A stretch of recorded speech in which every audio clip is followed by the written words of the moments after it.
যে উম্মিদ পোর্টালে রেজিস্ট্রেশন করা ঠিক হবে কি ভুল হবে এই বিষয়ে আমরা দ্বিধাগ্রস্ত রয়েছি। মুসলিম সমাজ দ্বিধাগ্রস্ত যে উম্মিদ পোর্টালে রেজিস্ট্রেশন হলে কতটা ক্ষতি হবে বা রেজিস্ট্রেশন না করলে আমাদের কি কি ক্ষতি হবে, দুই দিকেই ক্ষতি আছে। সেই দ্বিধাগ্রস্ত রয়েছে। গভর্নমেন্ট যেটা নিয়ম মানে ওয়াকফ আইন যেটা তৈরি করেছে সেখানে পরিষ্কারভাবে বলছে কি উম্মিদ পোর্টালে রেজিস্ট্রেশন না করলে এটা তারা অ্যাকোয়ার করতে পারে, অর্থাৎ গভর্নমেন্ট প্রপার্টিতে পরিণত হতে পারে।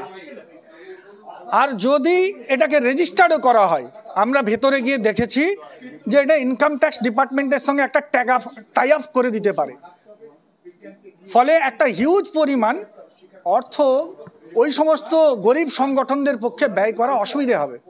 যদি হয়ে থাকে তাহলে ভারতবর্ষের সকল ধর্মের সকল সংগঠনের ক্ষেত্রে হয়ে থাক, তাহলে আমরা মেনে নেব। যে পরিস্থিতি ওয়াকফ ইস্যু মানে একটার পর একটা তো ইস্যু আসছে, এটা তো সংবিধানের প্রতি আঘাত। এশায়ারের পরিস্থিতি তৈরি হয়ে গেছে, ওয়াকফ ইস্যু আসার সঙ্গে সঙ্গে এশায়ারটা চলে এসেছে। সে কারণে মানুষ তাদের নাগরিক অধিকারকে প্রতিষ্ঠা করার জন্য এশায়ার নিয়ে একটু বিজি হয়েছে। তার মানে এটা নয় কি ওয়াকফ আন্দোলন শেষ হয়ে গেছে, বরং আমরা আন্দোলনের প্রাথমিক পর্যায়ে যেতে পারিনি। ওয়াকফ আন্দোলন ভারতবর্ষের অন্যতম একটা আন্দোলন, আগামীতে হবে ইনশাল্লাহ। আর একথা বলে রাখি কি ওয়াকফটা মুসলিমদের সাংবিধানিক অধিকার। আমরা বারে বারে বলেছি কি দেবত্ব সম্পত্তি, মন্দিরের সম্পত্তি, মঠের সম্পত্তি, আশ্রমের সম্পত্তি হলো দেবত্ব সম্পত্তি। এই সম্পত্তির কেবলমাত্র দেবতাদেরই অধিকার রয়েছে, হিন্দুদের অধিকার রয়েছে। কোনো সংস্থা, কোনো ব্যক্তি, কোনো রাজনৈতিক সংগঠন বা কোনো সরকারি সংস্থা এই দেবত্ব সম্পত্তিকে অ্যাকোয়ার করতে পারবে না। অনুরূপভাবে মুসলিমদের যে আল্লাহর দেওয়া সম্পত্তি, আল্লাহর উদ্দেশ্যে উৎসর্গিত সম্পত্তি, সেটা হলো ওয়াকফ সম্পত্তি, সেগুলোকেও কোনোভাবে অ্যাকোয়ার করা যায় না। সরকার নিয়ম বানিয়েছে 1861 সালে Cunningham archaeological survey of India,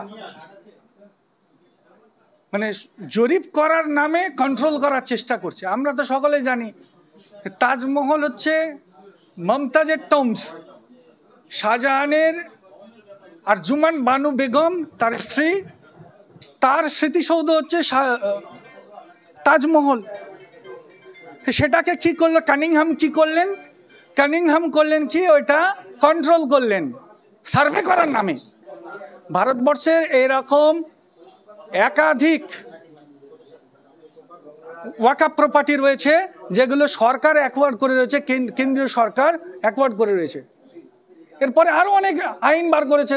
1904 সালে আইন তৈরি করেছে, স্বাধীনতার পরে 1958 সালেও archaeological ancient monument archaeological sites and remains act 1958। এরকমভাবে বিভিন্ন সময়ে কেন্দ্রীয় সরকার আইন তৈরি করে সে মুসলিমদের যে ওয়াকফ সম্পত্তি সেগুলোকে অ্যাকোয়ার করার চেষ্টা করছে এবং সেগুলোকে সরকারি সম্পত্তিতে যাতে পরিণত করা যায় তার পূর্ণাঙ্গ প্রচেষ্টা চালিয়ে যাচ্ছে। তো এই জায়গায় আমরা বিরোধিতা করে যাব, কারণ এটা আমাদের অধিকার, আল্লাহর দেওয়া সম্পত্তি।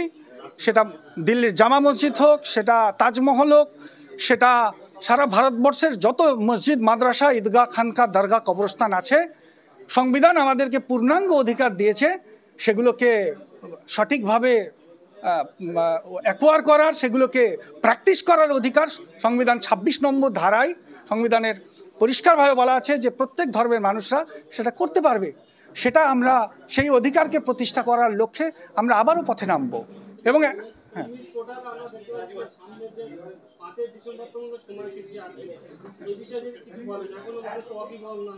অলরেডি একাধিক সংগঠন উম্মিদ পোর্টালের কেন্দ্রীয় সরকার যে 5ই ডিসেম্বর পর্যন্ত যে ডেডলাইন বেঁধে দিয়েছিল সেই ডেডলাইনের বিরুদ্ধে কোর্ট কেস করেছেন এবং সুপ্রিম কোর্টে বিচারাধীন রয়েছে। আমরা তারপরেও বলছি যে উম্মিদ পোর্টালে রেজিস্ট্রেশন করা ঠিক হবে কি ভুল হবে এই বিষয়ে আমরা দ্বিধাগ্রস্ত রয়েছি। মুসলিম সমাজ দ্বিধাগ্রস্ত যে উম্মিদ পোর্টালে রেজিস্ট্রেশন হলে কতটা ক্ষতি হবে বা রেজিস্ট্রেশন না করলে আমাদের কি কি ক্ষতি হবে, দুই দিকেই ক্ষতি আছে। সেই দ্বিধাগ্রস্ত রয়েছে। আগামীকাল একটা সংগঠন বেঙ্গল মাদ্রাসা এডুকেশন ফোরাম, তারা এই বিষয়ের ওপরে কলকাতার একাডেমি অফ ফাইন আর্টসে একটা প্রোগ্রাম রেখেছে আগামীকাল 2:30টায়। নিশ্চয়ই এই বিষয়ে ডিসকাশন হবে।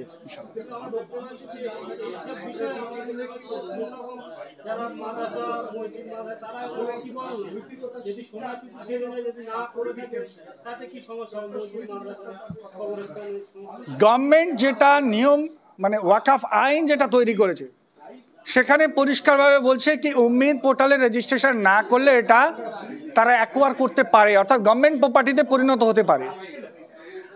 আর যদি এটাকে রেজিস্টার্ডও করা হয়, আমরা ভেতরে গিয়ে দেখেছি যে এটা ইনকাম ট্যাক্স ডিপার্টমেন্টের সঙ্গে একটা টাই আপ করে দিতে পারে, ফলে একটা হিউজ পরিমাণ অর্থ ওই সমস্ত গরিব সংগঠনদের পক্ষে ব্যয় করা অসুবিধে হবে।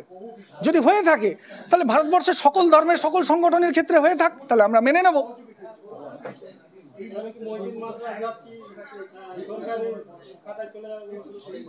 দেখুন, অলরেডি 1 নম্বর খতিয়ানে, আমরা জানি না এটা কিভাবে হচ্ছে, যে ওয়াকফ প্রপার্টি 1 নম্বর খতিয়ানে কেন যাবে, এবং সেটা ভূমি দপ্তর, পশ্চিমবাংলার ভূমি দপ্তর করে যাচ্ছে রাজ্যের বিভিন্ন জায়গায়। ভূমি দপ্তর এটা মানে কারা করছে আমি জানি না, কিন্তু এইভাবে 1 নম্বর খতিয়ানে এটাকে ট্রান্সফার করা হচ্ছে। এটা দেখে আমরা আশঙ্কা করছি যে আগামী দিনে যে সমস্ত সংগঠনগুলো বা যে সমস্ত ওয়াকফ প্রপার্টিগুলো রয়েছে সেগুলোকে বাঁচানো খুব দুষ্কর হবে। আমার নাম তৌহিদ আহমেদ খান, আমি ওয়াকফ মুভমেন্টের একজন সৈনিক।